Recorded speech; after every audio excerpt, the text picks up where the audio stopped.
Hey everyone, there were some things in my video on Saturday that I didn't want to confirm because I felt like there wasn't enough solid evidence. But now we have more reporting, more sources, and more evidence confirming the information surrounding Tyler's roommate about whether they're trans or not, whether they were dating or not.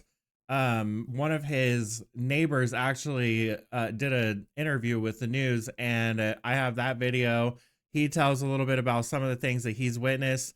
And then apparently now the FBI has found on the Discord server that Tyler used a confession after the murder, but a few hours before he confessed to his father and his father turned him in. So we're going to talk about all of that.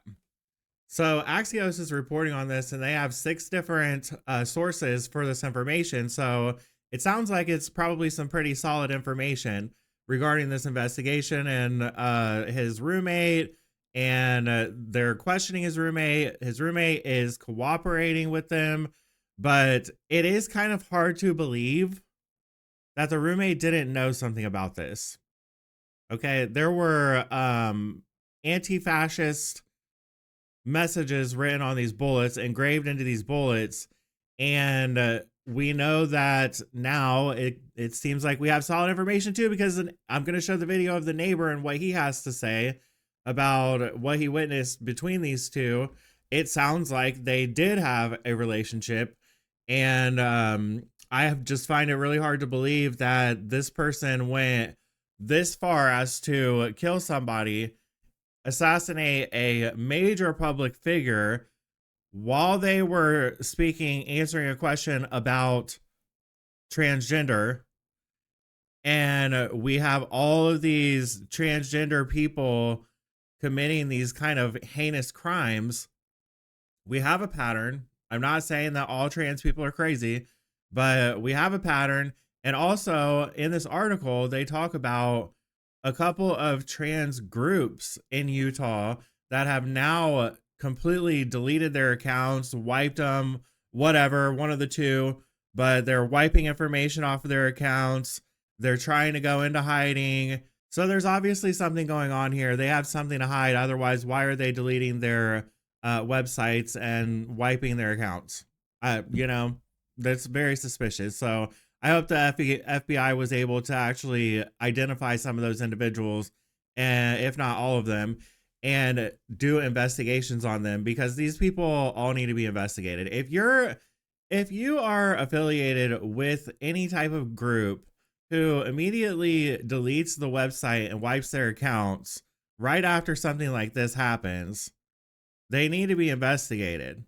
This should be treated as terrorism. I don't really understand why it's not necessarily being treated as terrorism, like especially with Antifa, because it's literally a terrorist group.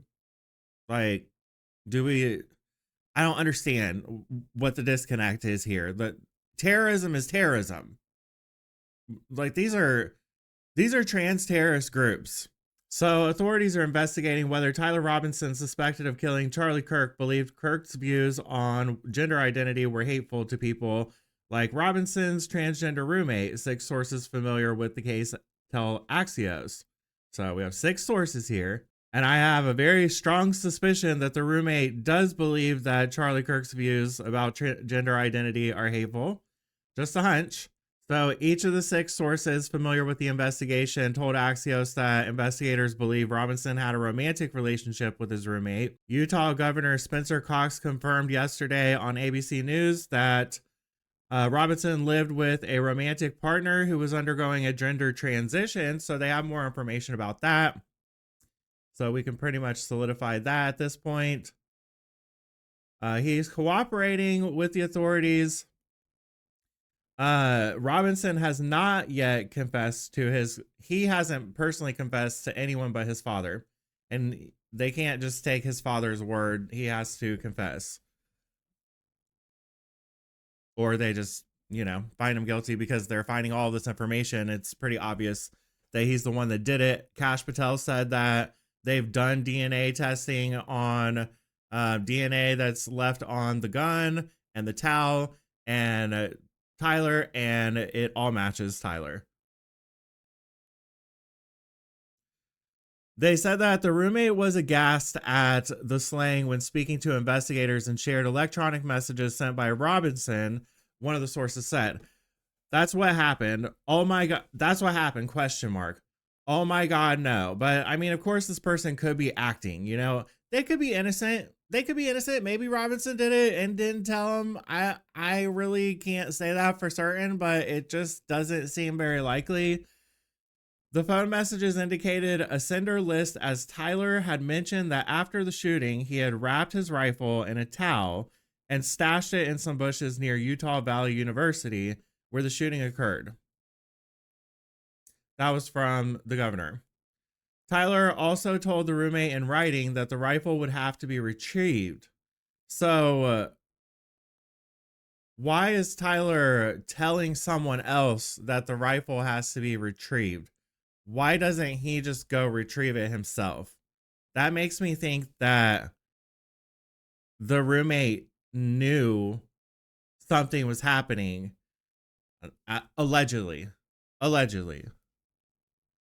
So, federal and state law enforcement officials are also examining leftist groups in Utah to see whether they had knowledge of the alleged shooter's plan beforehand, or if they lent material support to him afterward. One of those groups eliminated its social media profile after the shooting. The motive and political ideology of Robinson are subjects of intense online debate. We already know that. We're here. And of course, the liberals are trying to say that because Tyler grew up in a conservative household, that has some type of reflection on what his political beliefs are. I will tell you from personal experience that a lot of times when people, especially gay people, so obviously he's gay or bisexual or something, when they grow up in a conservative household, especially if they're like going to church and stuff like that, and they hear messages that they're bad, they're abominations, they're going to hell, they tend to not be conservative when they grow up. And then eventually, one day they may learn that not everyone hates them, but it's pretty common for gay people who grow up in a conservative household to become liberal. So that has like no relevance on this whatsoever. These people just want so badly for their side to not, or not even that, they want so badly for us to be the bad people. They want so badly, and they see that that's not the direction that this is going, and so they have to twist everything around in their minds and try to come up with some type of stupid reason why they actually believe that this was a Trump supporter. And of course, they created the Photoshop shirt of the Photoshop picture of Tyler wearing a Trump shirt, completely fake. And all of them are pushing it online as this, he's a far right radical. Then why would he kill Charlie Kirk? That doesn't make any sense at all. These people are retarded. They're actually retarded. So Cox said on NBC that Tyler's ideology was very different than his family. So they obviously know that. It's so clear, y'all. It's so painful to know how stupid people actually are. I think I actually lost another friend as well, which is fine because he's one of these people that is trying to twist his mind around to truly believe that this was a far right radical individual. Like, y'all, we don't even need this investigation to tell us that. It's just common sense, which none of these people actually have. It is very much a sickness. Clearly, there was a lot of gaming going on, he said. Friends have confirmed that there was kind of that deep, dark internet, the Reddit culture, and these other dark places of the internet where this person was going deep, which there's a lot of people on Reddit that are far left individuals and very dark thinkers. Family members have told reporters that Tyler Robinson had become more political in recent years. We already know that. LGBTQ activists have criticized media outlets for erroneously reporting in the hours after the shooting. No, it's not erroneous. It's common sense.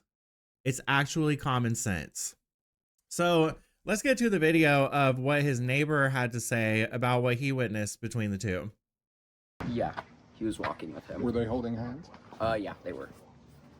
So, yeah, they drove off in his car, the Dodge Challenger. The time you saw them or this week? It was about the time I saw them. So Okay, how long ago was that? I would say about 2 weeks ago. And so they looked like they were a couple? Yeah. Yeah. And he was dressed all in black? Yeah, definitely. And you thought he was weird? Yeah, I definitely, yeah. What was weird about him? Just the way he walked and just the way I've seen him. I've never seen really anybody dressed all in black with a mask on, and I thought that was just quite weird. For those who've never seen the roommate, describe that person for us. He did have freckles on his face. For the haircut, he did have, it was a weird haircut. It was kind of a mushroom shaped one. Yeah, I would say he didn't come out much, but definitely a few other, like just a little bit at a time. There's some published reports out there that this individual, the roommate, may have been transitioning. Did that correlate with what you saw? Yeah, definitely. Okay, so he was going to have an operation to be to turn into a woman. Yeah, and I think he's getting ready for that. Sorry, in what way do you think that? I remember them talking about a doctor's appointment. It was about 2 weeks ago, I would say. And they were kissing? Yeah. Do you know, where did you see them kissing? Just coming out. I was riding with my bike, so I didn't see the whole thing, but yeah, I saw them. And when did you hear them talking about a doctor's appointment? I would say... Now, I don't know about him necessarily hearing anything about a doctor's office while he was simply just riding his bike past. I really don't know about that part, but he saw them kissing. He saw them holding hands. He has seen the roommate and has witnessed that they appear to be somebody who is transitioning. And then, of course, he said that he heard something about a doctor's appointment, but I don't know how much you could really hear when you're just riding your bike back. So we have someone that's actually witnessed them acting like they're in a romantic relationship. So we know that now this is a Rainbow Mafia person, like an actual Rainbow Mafia person, a violent Rainbow Mafia person, which is important to understand. It's important to factor that in because we have a pattern. If this was just like the first person that's unaliving people because of trans ideology or far left ideology, then it would be like, okay, well, there's no pattern. We have a pattern. We have multiple instances, recent instances. They're finding people talking about this online. They're finding people that may have actually known that this was going to happen before it happens, which I'm not going to report on until I actually have solid information. I'm not one of those content creators that's just out here like, oh, I get a whiff of something that may or may not be true, and I come on the internet and fix my face to say that it's all factual information. No, we can speculate, but I'm not one of those people. So I'll report on that whenever we find it. But now they've also found on the Discord server that Tyler actually went in and messaged everyone on some type of platform or whatever that they're gaming on, whatever group that he's in. I think it's groups. I have Discord, but I don't really use it that much. But you have like different groups that you join and you play video games with people on camera or whatever. So he actually went into one of the groups and he admitted that he did it and he apologized, which is interesting to me. I don't really know how much remorse he actually has, but I found it kind of strange that he would apologize to them because I'm pretty sure that all of those people are happy about what he did because they're all a bunch of psychotic, retarded, far leftists. All right, breaking right now, reports of a confession posted on Discord from Charlie Kirk's suspected assassin hours before, after the murder, but hours before his father turned him in to authorities in Utah. This is Washington Post reporting on this at this point. Justice correspondent David Spunt joining me now live from Washington. Hi, David. What can you tell us? Hi, Martha. About 2 hours before he was turned into authorities, this according to the Washington Post. We are working to independently confirm this as well, but the Washington Post says that Tyler Robinson, the 22-year-old suspect charged in Charlie Kirk's murder, confessed, and I want to read this according to the Washington Post, writing on Discord, that social media chat group that the FBI says he used, quote, "Hey guys, I have bad news for you all. It was me at UVU yesterday. I'm sorry for all of this." This coming from the Washington Post. Now, this comes as DOJ officials began late last week and over the weekend looking at the potential for at least one federal charge. No guarantee they'll get there. A department spokesperson declined comment, but a source familiar said investigators are not ruling anything out at this time, especially his online gaming presence, his chats, as we just mentioned. Who was he talking to? What did he say? FBI Director Kash Patel said this earlier this morning. Watch.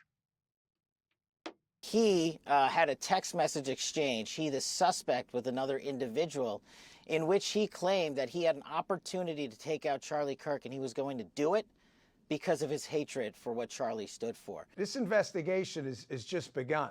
This isn't even the beginning of the beginning. You know, yes, we have a subject in custody. You know, everybody's innocent until proven guilty in our constitutional republic. However, this is not done by any stretch. Patel also batting down criticism from some even on the right about his handling of the probe. He put out a social media post hours after Kirk died saying that there was a subject in custody only to be released, and he addressed that, saying that he could have worded it a little bit better. Today at the FBI, history was made when former Missouri Attorney General Andrew Bailey became the co-deputy director along with Dan Bongino. When we asked what this means, all parties involved on the record say this is a positive move for the Bureau, Martha. Very interesting. So not only did he confess on Discord, but also they have text messages that he actually told somebody that he was going to do this before he did it. I mean, we always talk about how stupid these people are. So I don't know that they have the common sense enough to even understand that the FBI is going to find that text message and you're going to potentially be held responsible for not reporting this and potentially be charged with helping this man commit this crime. So I really don't know that this person's intelligent enough to understand that. So I don't know. Maybe they didn't think that he was really going to do it. Maybe they thought that he was joking around. I don't know, but they definitely need to bring them in for questioning and get to the bottom of it. And like Dan Bongino said, this is obviously just the very beginning, because they're investigating these groups that took all their stuff off of social media. That's suspicious. They're investigating multiple different people from Discord in these groups that Tyler was in. They're questioning his boyfriend, apparently. So I don't know. I hope that they can figure out whether or not his boyfriend actually knew that he was going to do this, because if he's partially responsible, then he's just another psychotic, potentially killer out on the loose, and they need to get that taken care of. So we'll continue to follow this, because this is not just about Tyler. This is about a much bigger group, an organization, several organizations that are planning out these type of things to happen. And I don't think that I necessarily believe that Tyler's sorry, and I really don't care, because Charlie's gone forever, and I hope that he gets the death penalty in the worst possible way. And I hope that he has a really terrible experience in prison too. I know that's kind of mean to say, but I really hope that that happens to him. So let me know in the comments, what do you guys think about all of this? Hit the like button, make sure to subscribe if you're not already, and I will see you on the next one.